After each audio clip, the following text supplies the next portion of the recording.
Let's think together for a moment about all the people who have lived where you live now, and all the different states and nations and empires who have claimed that land.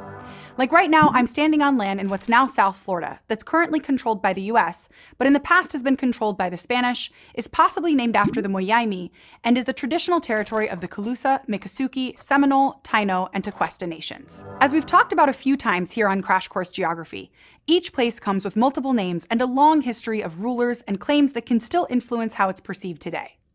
As geographers, we can look at why those territories change control so much, and what the impact of that control has on relationships and landscapes. I'm Alize Carrere, and this is Crash Course Geography.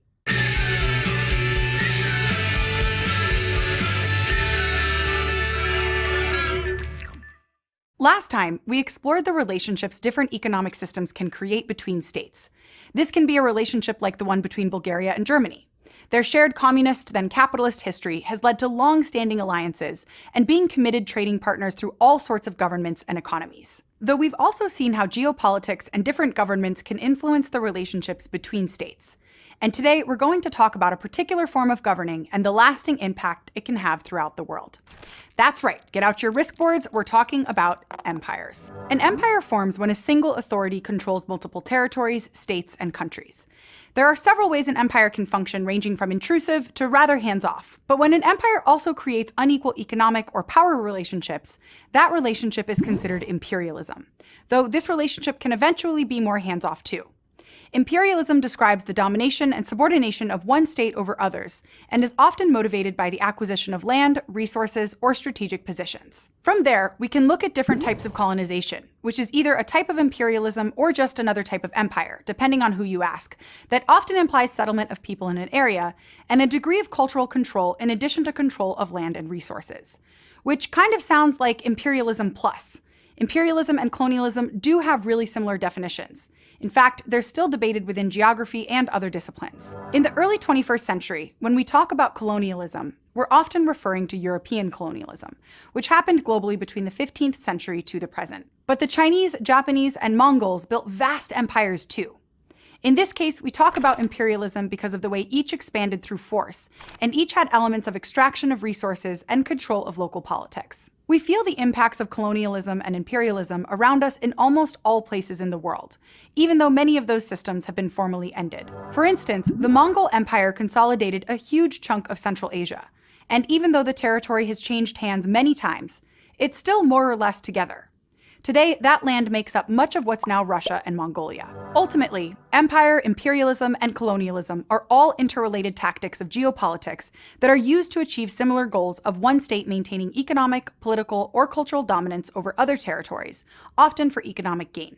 In geography, when we want to study how colonialism changes the cultural landscape, we'll start with economic relationships. As we'll talk about more next time, geographers are particularly interested in the mechanisms that create uneven development, where one place has more wealth and power than another. Modern economic relationships have deep connections to colonialism, and geographers have a few different ways to think about the connection between colonialism and current economic landscapes. One way to think about lasting impacts of colonialism on the landscape is through dependency theory. The basic idea is that the long history of extraction between a colony and its colonizer creates an economic situation that's difficult to pull out of. It leaves those former colonies still economically reliant on the colonizer after gaining independence. To further explain the relationship between those with global power and those without, world systems theory categorizes the world into core areas with a lot of wealth and power, periphery areas that send raw materials to the core and rely on the core for economic support, and then semi-periphery areas which rely on relationships with both the core and the periphery and some wealth and power. And neocolonialism is another theory that attempts to explain situations where one country is outwardly independent, but their economic and political power is closely monitored and controlled by external forces. Geographers use ideas like these and others to explain the way powerful and less powerful countries relate to each other. Like in Taiwan, which has had imperial and colonial-esque relationships a few times. Around 1624, the Dutch colonized the indigenous people of Taiwan and used Taiwan mainly as a shipping port to get goods out of Asia and back to Europe. They fought for control of the island with the indigenous people who were already there, using mostly subsistence agriculture, or small-scale agriculture for local use by families and communities, rather than for export. The Dutch version of colonization was pretty much just for Taiwan's strategic location for their shipping needs. But as the Qing dynasty took control of Taiwan in the 1680s, it was a more imperial relationship, at first mostly as a way to keep pirates from controlling key ports. Then, as Chinese refugees moved to the island due to political tensions in China, the new settlers began farming sugar and rice on a small scale and changing land ownership arrangements. For all intents and purposes, this was a settler-colonial relationship, meaning that people from China moved to the island to live, and in doing so, changed the cultural practices of the area. As Chinese people moved in, they negotiated and fought with the indigenous peoples as they tried to set up their own small rice and sugar farms, along with planning out towns. In some cases, indigenous peoples were able to claim ownership of the land and charge rents, but in others, the indigenous peoples quit subsistence farming to work on the sugar plantations, or were forced to move their subsistence plots into more rugged territory. Then, by 1895, when Japan took control of Taiwan, Japan wanted Taiwan to move from a subsistence to an industrial level of rice and sugar production. They created restrictions on where people could live and farm that made it difficult to continue subsistence farming. People began to change what they grew, and many had to work on plantations to make enough money. As the Japanese empire rose, Japan became less isolated and more open to European trade. They were trying and succeeding to be an imperial force, one that was strong enough militarily and economically to avoid being colonized themselves. To create that strength, Japan became an economic colonizing force, meaning they used land outside of their own territory to improve their economic resources. Taiwan became the source of primary goods like sugar and rice, and those goods mostly went to Japan. All of this extraction and separating of people from their land should have kept Taiwan from having much power in economic relationships with larger economies like China and Japan after World War II. But at the end of the 1940s, China went through a civil war that led to communist rule, and prompted the US and their allies to provide ample funding to set up strong capitalist economies to reinforce and maintain a containment zone around Chinese communism. Today, Taiwan still acts as a shatter belt between China and the West, meaning it's strategically located between two large powers, the US's allies and China. So by the 1980s, Taiwan was considered one of the Asian tigers, which was a term used for Asian economies that experienced intense growth and industrialization after World War II. That's a lot of land grabbing and economic movement, and all that just in this one island. Taiwan shows us that there are a host of motivations for one country to colonize another, and that the outcomes of colonization aren't uniform. But a country is more than just its economy, and colonialism can shape the landscape in other ways too. Colonizers have been known to antagonize existing ethnic conflicts, or create new ones by promoting one group over another and making sure both groups know why, which ultimately meddles in both local politics and culture. This is what happened in what is now called Myanmar, which was most recently a part of the British Empire. This can be as simple as how different groups are talked about and how language gets used to signal the good cultures.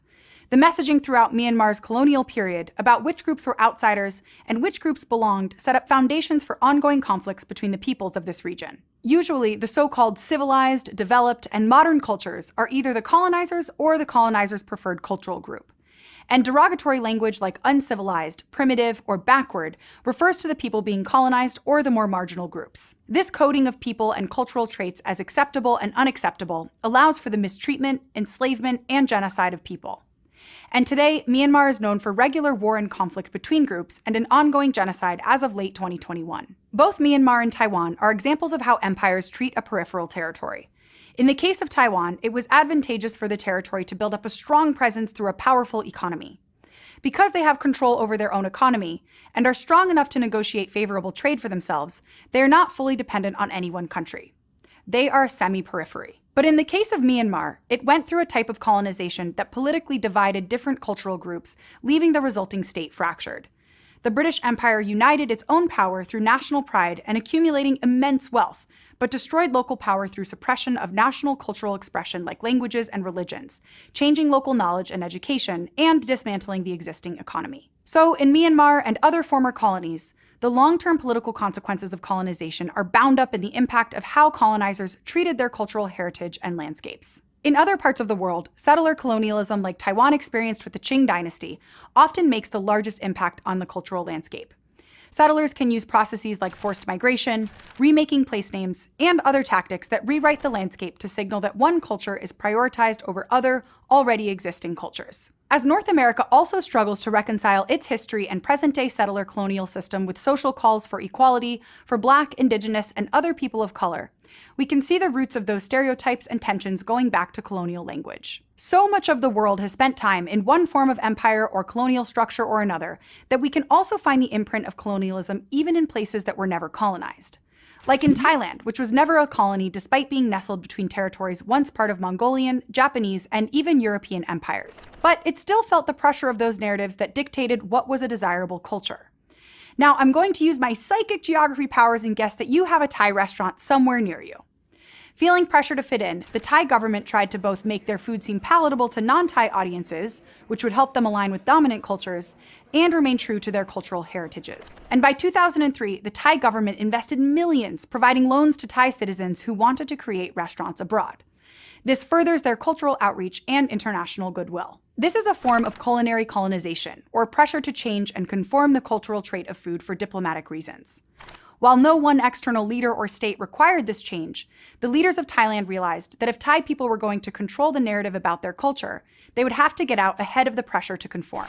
Thailand crafted their own story and worked to ensure the world could see them in a favorable light, before any other cultural group could decide what to privilege and what to silence about Thai cultural traits, like food. So, as cultural and human geographers, unraveling colonial influence is part of understanding the cultural landscape.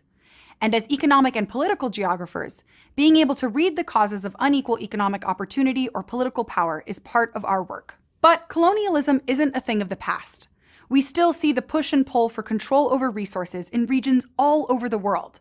And we'll begin to explore that relationship next time when we talk about development and the ways that countries measure their success on the global stage.